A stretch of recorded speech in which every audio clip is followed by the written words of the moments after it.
네, 특검이 어제 갑작스럽게 보안 점검을 했다라는 TV조선 보도입니다. 도청을 탐지하는 대검 수사관들이 특검 사무실을 찾은 건데요. 이들은 도청 장치가 설치됐는지 탐지하고요. 또 몰래카메라가 설치됐는지도 확인했다라고 합니다. 아하. 제가 해본 적이 있어서 아는데 요즘 장비가 좋아져가지고 안 잡혀요. 탐지를 직접 하셨었다고요? 네. 아니 제가 전문가는 아니니까 탐지를 하는 분들과 의논했는데 예. 네. 저도 의심되는 곳이 있어서 예. 이상한 일들을 많이 하다 보니까 근데 안 잡힌답니다 이거. 네. 특검팀이 알려드리고 싶네요. 요즘은 워낙 도청을 실제로 한다면 장비가 좋아져서 안 잡힌다. 탐지기로. 예. 그래서 이 탐지 안 나왔다고 없는 게 아니다. 물론 지금도 있다고 뭐 확정할 수는 없는데 이런 거 하는 거 보면 아마도 본인들만 알고 있는 내용을 밖에서 어떻게 알지? 이런 일이 있었나 봐요. 그런 의혹이 일었기 때문에 갑작스럽게 보안 점검을 한 것 같습니다. 장비가 안 잡힌다는 말씀을 드립니다. 네. 저도 무척 오랫동안 노력해봤는데 못 잡는답니다. 그럼 그냥 다른 데 가서 조용히 수화를 해야 되는 건가요? 또 어떻게 해야 되는 건가요? 권해드리는 방법은 길을 걸으면서 밖에서 대화하는 게 최고다. 자, 다음 뉴스는요. 네, 여야 사이에 새로운 대선 구도를 모색 중인 이른바 제3지대가 설 연휴 이후로 또 이 당분간 안개 속에 벗어나지 못할 거다라는 한겨레 보도입니다.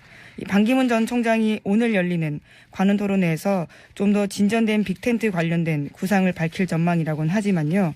손에 잡힐 만한 결과를 내놓기 어려워 보인다라는 평가가 나오고 있습니다. 이제 점점 대선 시즌이 다가오다 보니까 이런 뉴스도 이제 계속 나올 수밖에 없는데, 그러니까 대선 후보의 행보화라는 전망. 반기문 전 총장은 이제 들어온 지가 얼마 안 되다 보니까 관심이 집중돼서 이런 보도가 많이 나오죠. 그래서 제가 이걸 주시 뉴스로 채택을 하고 용어 해설을 잠깐 해드릴까 합니다.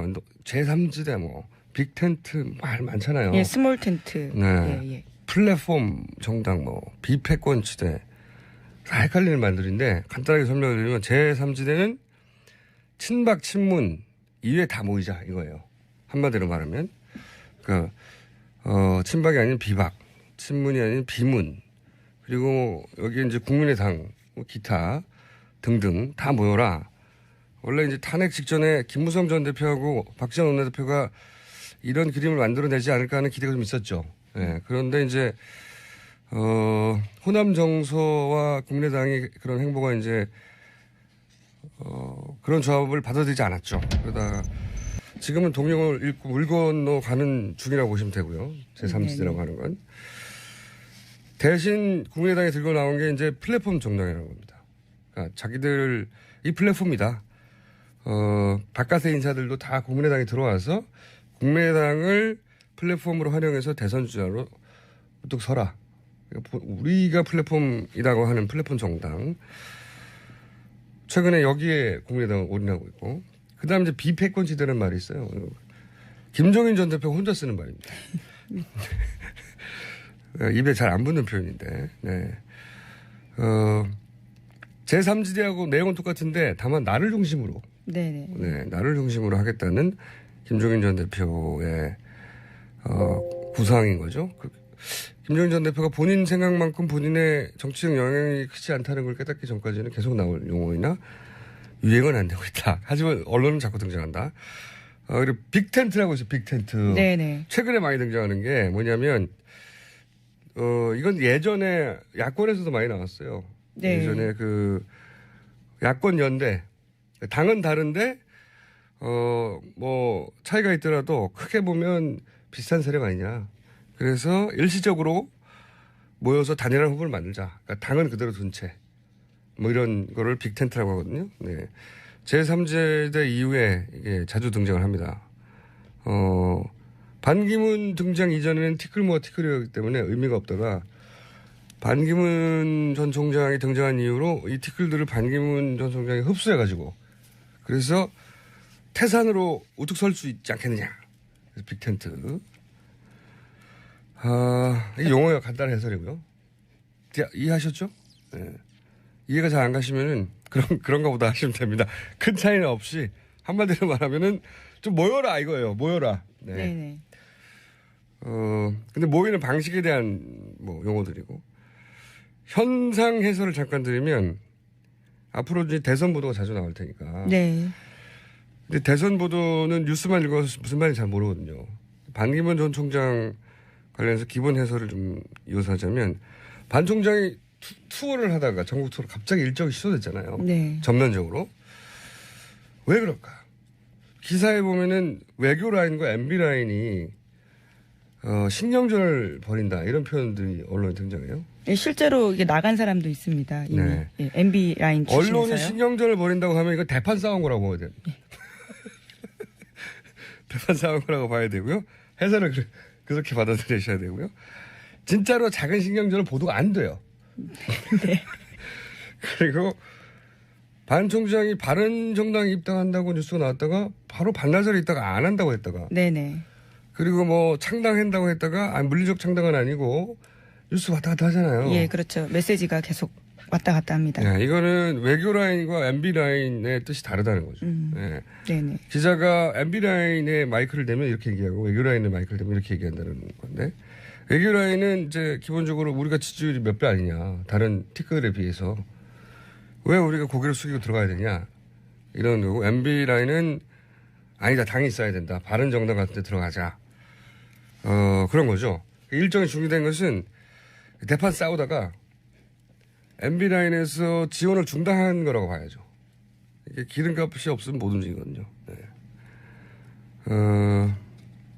이 양그룹의 대표 선수는 현재 기준으로는 외교 라인 김숙 전 유엔 대사 반 총장과 외무고시 동기죠. 네.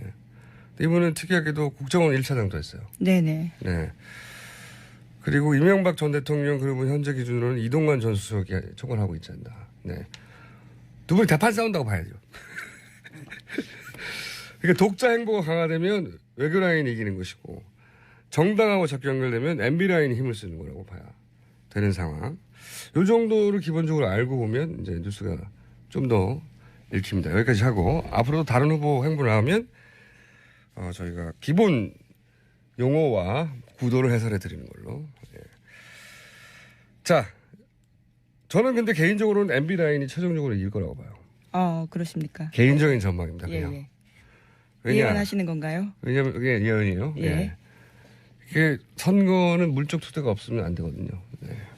해본 사람이 더 잘할 수 있다. 아니 물적 토대가 있어야 돼요. 기본적으로.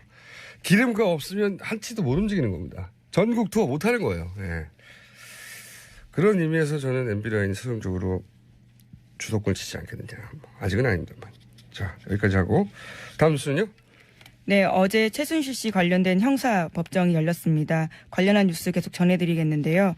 검찰과 최순실 씨 쪽이 어제 법정에서 태블릿 PC의 소유자 여부를 두고 공방을 벌였습니다. 최순실 씨와 노승일 씨의 통화 녹음에 나온 한 문장 때문에 벌어진 일이었는데요. 검찰이 제시한 녹취록에 따르면 최 씨는 내 태블릿이라고 말하는 것으로 나옵니다. 이에 대해서 검찰은 최 씨가 태블릿 PC의 소유를 인정했다 이렇게 주장했고요. 하지만 이경재 변호사는 노승일 씨에게 최 씨의 말이 내 태블릿이라고 라는 반문의 의미라고 생각하지 않느냐라고 물었고요. 이에 대해 노 씨는 반문은 아니었다 이렇게 대답하면서 그 주장을 반박한 겁니다. 궁색하네요. 이게 내 태블릿이라고? 이렇게 의문문 내지는 화낸 게 아니거든요. 내 태블릿이라고 평서문이거든요. 이게 녹취가 들어보면. 근데 이제 너무 구체적으로 내 태블릿이라는 말을 하니까 이렇게라도 반대신문을 해야 되는 거겠죠. 예. 내 태블릿이라는 표현이 등장했다. 예, 당연하죠. 본인 거니까. 자, 다음 뉴스는요.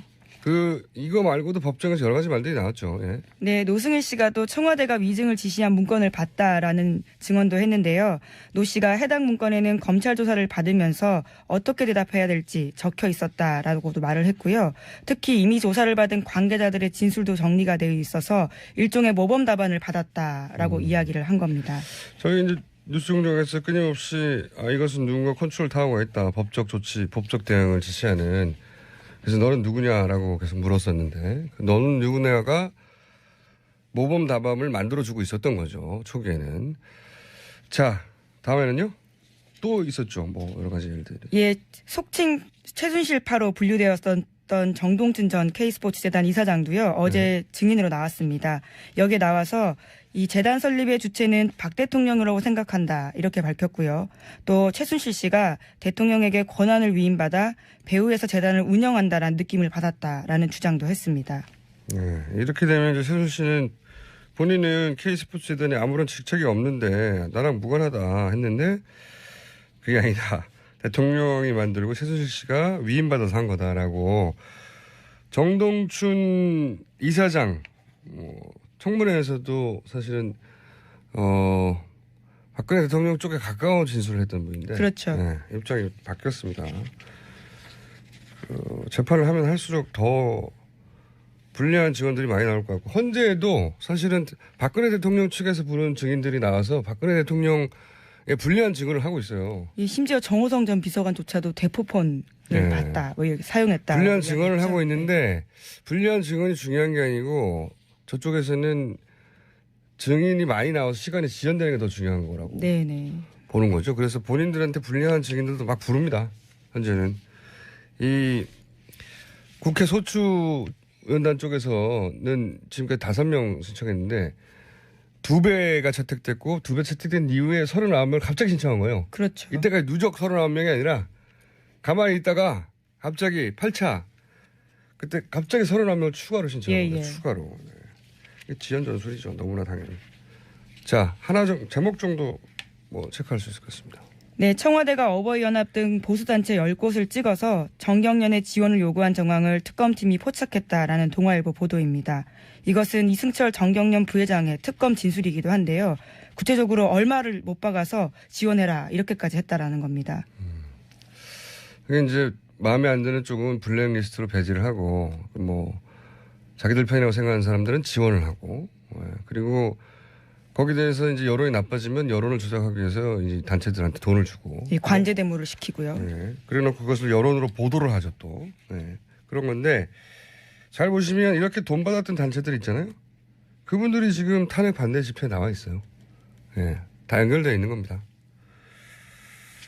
여기까지 하겠습니다. 지금까지 시사인의